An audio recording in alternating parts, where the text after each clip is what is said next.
안녕하세요, 노블레스입니다. 오늘은 많은 분들이 인강으로 어느 교수님 수업을 듣고 고득점으로 합격을 했나요? 라는 질문에 대한 답변을 드리기 위해서 이렇게 영상을 준비했습니다.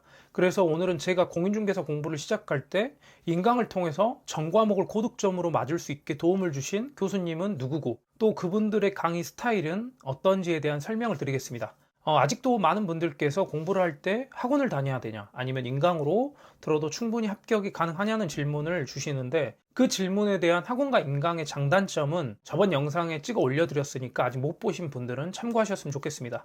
일단 저는 30일의 공인중개사 시험에서 에듀윌이라는 교육 브랜드를 통해 인강을 듣고 1, 2차 고득점으로 합격을 했습니다. 제가 에듀윌 광고를 받고 이렇게 말씀드리는 것이 아니라 제가 에듀윌 인강으로 공부를 하고 합격을 했기 때문에 에듀윌 중심으로 말씀을 드리겠습니다. 제가 만약 방문각으로 아니면 메가랜드로 합격을 했다면 방문각이나 메가랜드 중심으로 말씀을 했을 겁니다. 에듀윌 광고가 아니니까 오해 없으시길 바라고 제가 직접 경험한 범위 내에서 팩트만 담아서 설명을 드리겠습니다.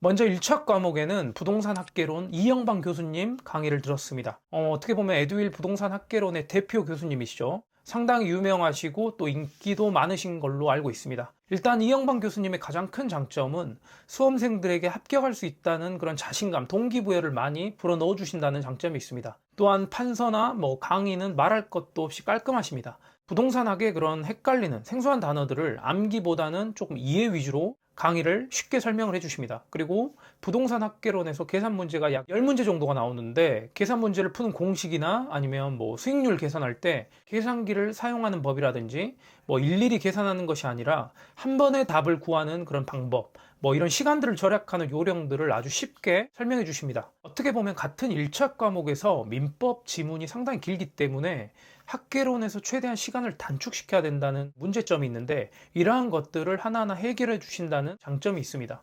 이런 것들이 나이가 드신 분들이나 아니면 저와 같은 스포자분들한테 쉽고 편하게 다가올 수 있었던 것 같습니다. 학개론 교수님을 고민하신 분들은 이영방 교수님 강의를 꾸준히 들으신다면 합격 점수에는 큰 무리는 없을 듯 합니다. 그리고 같은 1차 과목의 민법 및 민사특별법은 신대용 교수님 강의를 들었습니다. 민법의 신대용 교수님은 일단 인간미가 있으시고 또 사람 자체가 정말 좋으신 분이다라는 생각이 들었습니다.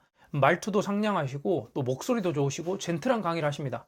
처음 민법을 접할 때 법률 용어라든지 너무나 이런 것들이 생소하고 어려웠는데 용어에 대한 설명을 알아먹기 쉽게 해주시고 또 이해 위주의 강의를 하시기 때문에 암기할 것들도 상당히 줄어서 좋았던 것 같습니다. 그리고 강의하실 때 열정도 정말 뛰어나셔서 강의 도중에 수험생들이 못 알아먹은 것 같다 싶은 것들을 딱 캐치하셔서 다시 그 부분을 확실하게 잡아주시고 넘어가신다는 생각이 들었습니다.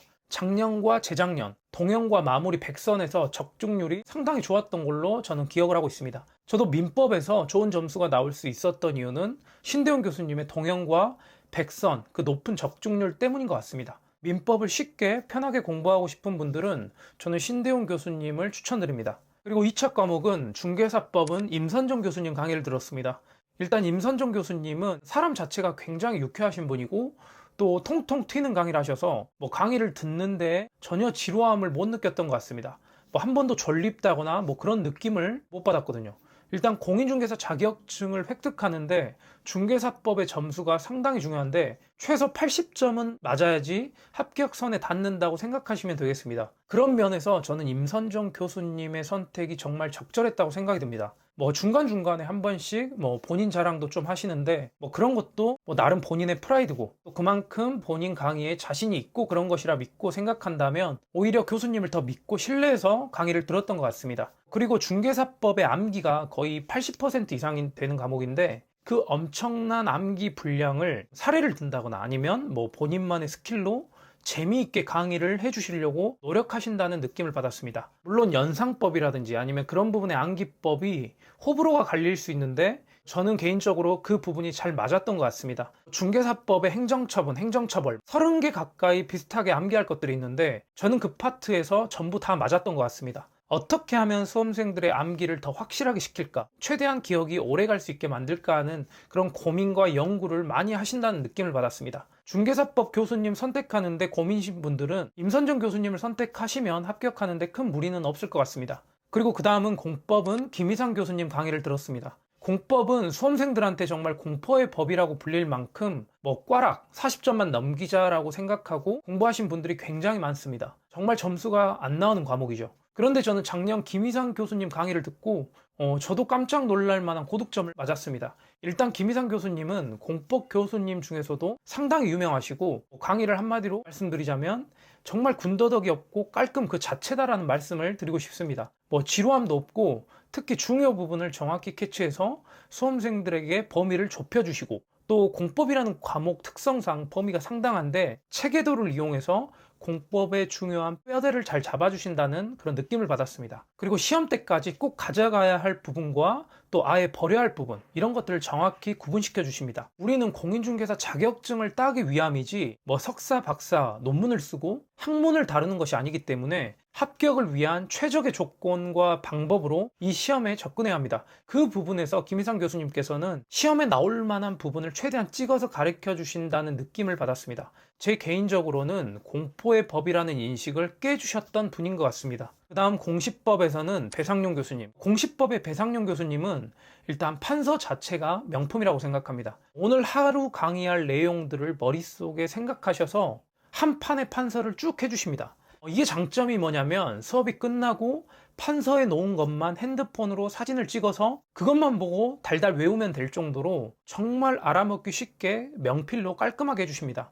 필기를 싫어하신 분들께서는 호불호가 갈릴 수 있겠지만 강의 자체도 짜임새 있게 체계적으로 잘 해주시고, 또 중요한 부분도 딱딱 잘 찝어서 강의를 해주신다는 느낌을 받았습니다. 또 배상용 교수님의 특징은 대부분 교환으로 강의를 해주시는데 교환만으로도 충분히 점수가 저는 잘 나올 수 있다고 생각합니다.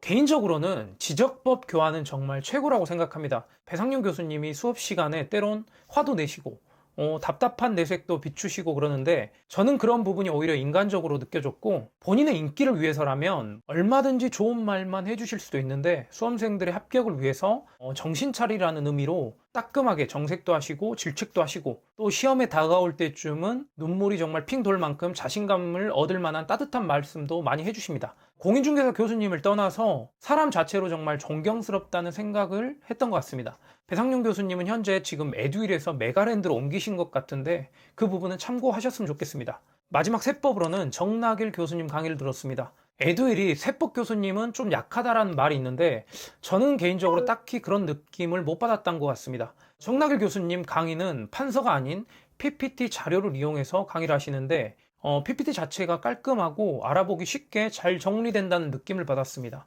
정낙일 교수님의 장점은 일단 되게 차분하시고 침착하게 강의를 이끌어 가신다는 건데, 또 한편으로는 반대로 너무 차분하게 강의를 하셔서 졸릴 수도 있다는 것이 어떻게 보면 단점이 될 수 있겠습니다. 저는 개인적으로 특히 좋았던 것이 수업이 끝날 때쯤 미리 배포된 프린터물로 빈칸 채우기나 이런 반복적인 테스트를 해주신다는 것입니다. 수업 들었던 내용을 한 번 더 되새길 수 있었던 것이 저는 상당히 좋은 효과로 나타났다고 생각합니다. 세법이라는 과목이 16문제밖에 나오지 않는데도 불구하고 동형과 마무리 100선에서 적중률이 상당히 좋았습니다. 만약 시간적 여유가 되신 분들이라면 세법은 문제가 많이 안 나오기 때문에 마지막 동형이나 100선 정도는 2명의 세법 교수님 것을 풀어보시고 문제풀이 강의도 한번 들어보시면 훨씬 더 효과적인 점수가 나올 수 있다고 생각합니다. 오늘 영상에서는 공인중개사 공부를 하면서 제가 경험하고 느꼈던 교수님들의 소개와 또 그분들의 강의 스타일에 대해서 설명을 드렸었는데 조금이나마 도움이 되셨길 바라겠습니다. 다시 말씀드리지만 저한테 잘 맞았다고 해서 모든 분들에게 좋을 수는 없습니다. 공인중개사 공부는 하루 이틀 공부하는 것이 아니기 때문에 여러 교수님들의 샘플 강의를 꼭 들어보시는 것을 저는 추천드립니다. 현재 여러 가지로 공부하기 힘든 여건에 놓여 있지만 그래도 최선을 다해서 올해 꼭 좋은 결과 있기를 진심으로 응원하겠습니다. 공부하실 때 언제든지 궁금하신 거나 시험 관련 질문이 있으시면 댓글이나 메일로 남겨주시면 바로바로 제가 답변 드리겠습니다. 그럼 다음 영상도 기대 많이 해주시면 감사하겠습니다. 구독과 좋아요도 부탁드리겠습니다. 감사합니다.